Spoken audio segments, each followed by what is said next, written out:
Let's go! For 251 and 5 touchdowns. Joe Burrow. Are you looking at the NFL MVP? Because you have got to put some respect on Joe Burrow's name. Now, we start things off from the get-go that the Raiders are doing a defensive line stem, and this could be tricky for a right tackle here in Amarius Mims. You'll see that there is a blitzer coming off the edge here, or potentially coming off the edge, and he thinks that this right guard is going to pick up Max Crosby. So you see he gets a little piece of Crosby here, hoping that the guard picks him up, but the guard picks up the defensive tackle after the stem, and guess what? You get probably one of the worst sights you could see in the NFL, an unblocked Max Crosby coming through the B-gap. And what does Joe Burrow do while looking to the left? Well, he makes Max Crosby miss because he's Joe motherfreaking Burrow. And while that's happening, he just flips his football out here to Chase Brown, who's getting better and better each week. That's just really good quarterback. And this has been Joe Burrow pretty much his entire NFL career.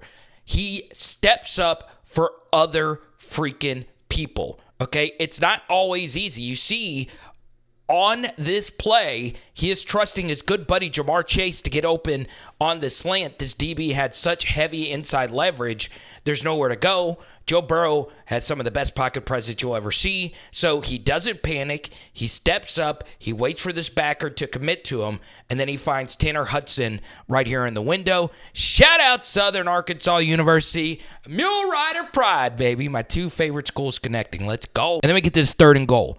No T. Higgins, no problem. Okay?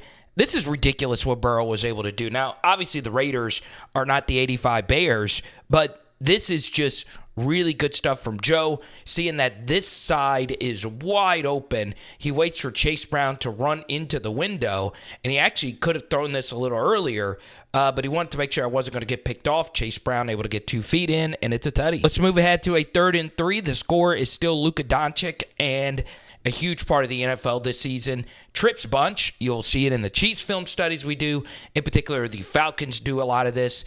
You run trips bunch, create some traffic, and you're actually just throwing to the guy behind the bunch. And you'll see that the backer actually gets through this pretty quickly. Joe waits long enough and throws it hard enough in here. That's a really good catch by Geisicki to move the sticks. All right, it's 3rd and Anderson here. And Joe Burrow probably could have gotten this to Jamar Chase, my favorite quarterback wide receiver connection of all freaking time. But the pocket is a little dirty, right? So this dig right here to Jamar was there. But Joe sees all the space that he can run through, and he starts running in that direction and throws against his body a pretty good ball right here to Mike Geisicki. The DB did a good enough job to get him out of bounds, but that's a ridiculous throw and ridiculous catch. All right, so Joe Burrow again. I mean, eventually this becomes man-to-man, Mike Geisicki versus a safety. He loves that matchup. Obviously, give a lot of credit to the left side of this Bengals offensive line. Amarius Mims is my guy. He's been really good this year. The pick up Crosby on that twist stunt, and look at that ball location for Burrow. Right there to Geisicki. Can't think of a receiver I have ever watched play the game of football.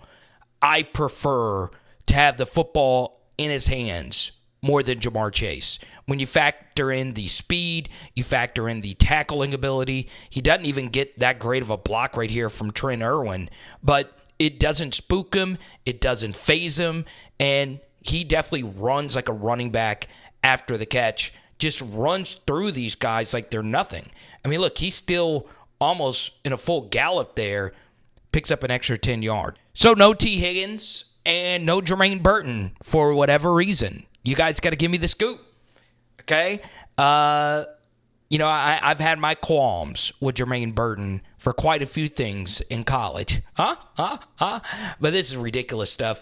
Once again, the left side of this offensive line did fine. This time, though, you get some pressure to the interior. Joe steps up, and he sees that this is a DT backed up into a zone coverage. So he knows that he just has to wait, get that ball to Yoshi.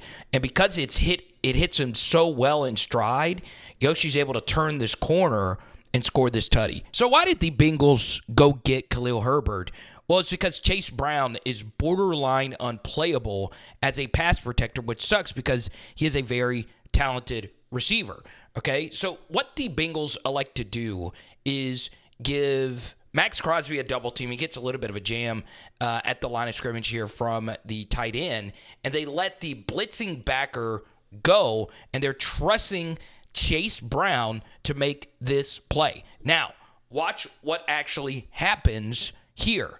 This is not the easiest block. This is a full-speed linebacker coming downhill. Double team here, double-ish team on Max Crosby, and Chase Brown, bad technique. You'll see that he sticks his head down, loses his leverage, and Joe is under heavy, heavy pressure, okay? Now, before we show you the rest of this play, this is why this is a very big deal, okay? The Raiders flip the coverage, right? It looks as if this safety is playing far back. He becomes a robber, and then this ends up being single high, or actually cover 3, middle of the field, close coverage, all right? So Joe Burrow starts off flicking left. This is covered. Then if you were to go to Jamar Chase, this is covered. But if he was actually able to scan a full field read, which is really hard to do, he can go from here to here, and then bang, huge ball to Yoshivas for a 15-yarder. So we pick up the broadcast angle, and you'll see what ends up happening. Joe Burrow looks like he's dead to rights, and obviously this is a big part of his game, right? Really good at avoiding sacks and trying to make a play out of nothing. And this is why Joe is so freaking deadly. So good to see him fully healthy, and he is off running. Now, if he would have thrown that ball to Yoshivas or had time, that would have been a 15-yard gain. This ended up being a 10-yard gain, but you'd much rather the throw being made because there's going to be some athletic linebackers like a Roquan Smith that will bring him down in that spot. But you see, on the very next play, essentially, you get this for Chase Brown. So this is the give and take. And once again, it's Amarius Mims. My goodness gracious. He was my number 1 offensive tackle in this draft class, and you got him at pick number 18. Look at how difficult of a block this is. He's got to go down on this DT, pause, and turn him to the outside. And this is not easy for a rookie to do, and he's the one pretty much on his own that opens up this hole. He gets his butt to the hole, if you will. Both these DTs are getting turned. Not a good sight if you're the Raiders. Max Crosby is getting knocked all the way back here to Skyline, and this is ridiculous football. So Chase Brown, after making the mistake on the play before, his teammates blocked that play almost perfectly, and you see the juice that he provides as a runner. Really good stuff. Or take a look at Geisicki, 20 of 24, 164, and 2 touchdowns. But as you guys have seen, this hasn't been the absolute easiest game to put up those types of numbers. That's MVP level stuff. So Joe starts off looking to the left. Could he have fit this ball in to Mike Geisicki? Yeah, he could have. But he also knows that this DB is keying this. And if you do throw it, and let's just say this backer does make a ridiculous play on it, it is 7 going the other way. So, yes, this could have been thrown. But Joe says, look, I'm not going to risk it, and we are going to work to the backside. All right? So, Joe looks to the right, and this is what makes Mr. Shiesty, Mr. Joe Cool, Mr. Incredible. Look at this.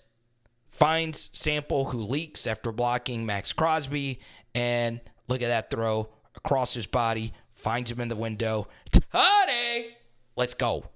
So if I was a contender, I would just go all for everything I possibly could for Max Crosby. Look at what he does to this play. So they're running another twist, and honestly, this is not really that poorly picked up. So you can see that the Bengals have to scat this protection to the left because there is a slot corner right here, and Chase Brown actually goes out on a route. So you have to have a 2-man protection here to the right. Okay, so watch what happens. You have a twist stunt, and it gets passed off well for Amarius Mims, but Crosby is so good at twisting to the inside. He beats the right guard here, and it's actually picked up okay, right? But because Max Crosby was able to get Joe Burrow off this, he misses Yoshi right here potentially for a touchdown. Okay, now, is part of this on Joe? Maybe. You see Jamar Chase, take the double team here. So Joe breaks off here, and obviously if you move over, you could hit this. But Joe says, hey, let's scramble drill it, have more space to work with over here and more receivers as well. He eventually finds Mike Geisicki. Ridiculous level quarterback play. I want to ban him from doing that gritty. Yes, I do. I'm not going to lie. So there is a play mixed in here that we won't cover. It was a good play by the Raiders. They house it, and now we get to this 3rd and 4. So Joe is thinking that they're going to try and bait him into another interception. Could he have fit this into Geisicki? Yeah. But, these backers were backing out, and Joe was able to sniff that. So you don't want to risk it, because if you do, it's another pick six in the opposite direction. So Joe takes the safer option, which is a goal ball here, and this is why you miss a guy like T. Higgins. He's just a better option in the spot going up against Jack Jones. And, look, this honestly isn't a bad throw, all things considered. I get some would say, hey, you just need to get that ball to Geisicki because he is that wide open. But still, I don't mind this. Jump ball, hits him in the hands. You have a chance to make the play, and he can't do it. Give them credit. Looking left. Goes. Caught by Geisicki. It was a fake screen and just took off. Joe Burrow, you can make a case as the NFL MVP. All right? Before I show you this play, take a look at this chart. Only Jaden Daniels has been more efficient per CPOE and EPA per play combined. Look, this is absolutely nasty design. They showed that they were going to crowd the line of scrimmage on the last 3rd and medium. And normally when the Bengals see 0, they love to run some variation of a screen. So what do? You fake the screen to Jamar Chase, which everybody is panicking to go stop. And then Mike Geisicki, who was blocking, is now releasing, and it's a walk-in touchdown. Now, at the end of this game, Joe Burrow looked really pissed off. It is part of our thumbnail image. And I don't think he was necessarily angry at Jermaine Burton. That's what a lot of people felt. Joe Burrow, though, he only cares about winning a Super Bowl. He doesn't care about the MVP. He's got plenty of individual accolades. I think he would like to win one, sure, but he knows they're 4-5. He also knows that this Raiders defense is really bad, and the Ravens aren't this bad. Now, defensively, they've had their issues, but Joe knows what's ahead of them, right? He is a process-oriented guy. So this will be an interesting next couple of weeks for the Bengals, and Joe understands what's ahead of him, and I believe he is the best MVP bet on the board at the odds that are given, because I do think the Bengals will be in the playoffs, and I think they're about to go on a streak. So let me know what you guys think down below, and we'll talk to you soon. Now, do I think Joe Burrow is the MVP? Maybe. These two guys have something to say about that. It is Power Hour NFL. Boom. And tonight we are doing taco soup. Let's go.